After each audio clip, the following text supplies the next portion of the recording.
มันงามเป็นมือมหามงคลเจ้าสาวกับงามเจ้าบ่าวกับรอเนาะสมกันบานกิ่งทองใบยกเป็นว่าแหละอันนี้ก็แม่นจากเจ้าบ่าวเจ้าสาวเนาะและพร้อมด้วยเจ้าภาพสองกันสองพายเพื่อนกาได้มายินดีต้อนรับบรรดาเขตหลายภาคส่วนเนาะที่ได้มาเป็นสักขีพยานให้ทางครูบ่าวสาวเอามาครบเป็นทีมห้อยแล้วกระถึงการนี้ขอเสริมเจ้าบ่าวเจ้าสาวก้าวขึ้นหน้า29ขอเสริมแล้วก็เสริมทั้งสร้างภาพเนาะถ่ายรูปไว้เป็นที่ระลึกเพื่อให้ลูกให้หลานเบิ่งเพื่อเป็นสักขีพยานในอนาคตภายภาคหน้าเนาะ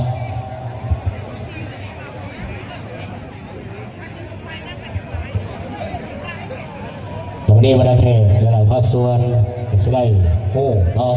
วันนี้ก็เริ่มจากเจ้าบ่าวเจ้าสาวก็ได้สละโสดแล้วแล้วพร้อมด้วยเจ้าภาพสองกำสองพายก็เสริมมาได้แค่หลายภาคส่วนเพื่อนมิตรสหายได้มาเป็นสักขีพยานให้ทางครูบ่าวสาววันนี้เจ้าบ่าวก็เป็นเท้าสุขสันต์แก้ววันนี้หรือว่าเท้าสันเนาะคนป่าได้สละโสดแล้ว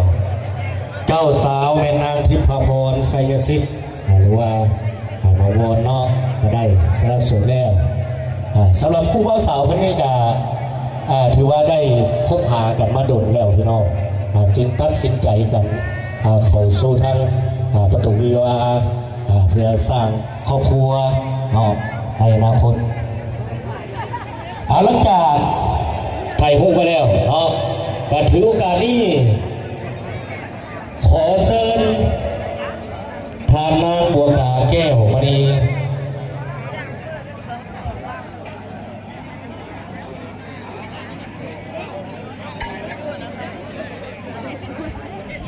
ทานนางบัวกาแก้วมณีข้องพวงมาลัยให้ทางครูบ่าวสาวขอเชิญ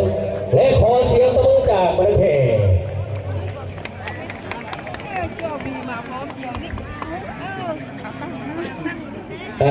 ข้อของอะไรนี่เป็นครับข้อด้วยครอบครัวเนอะ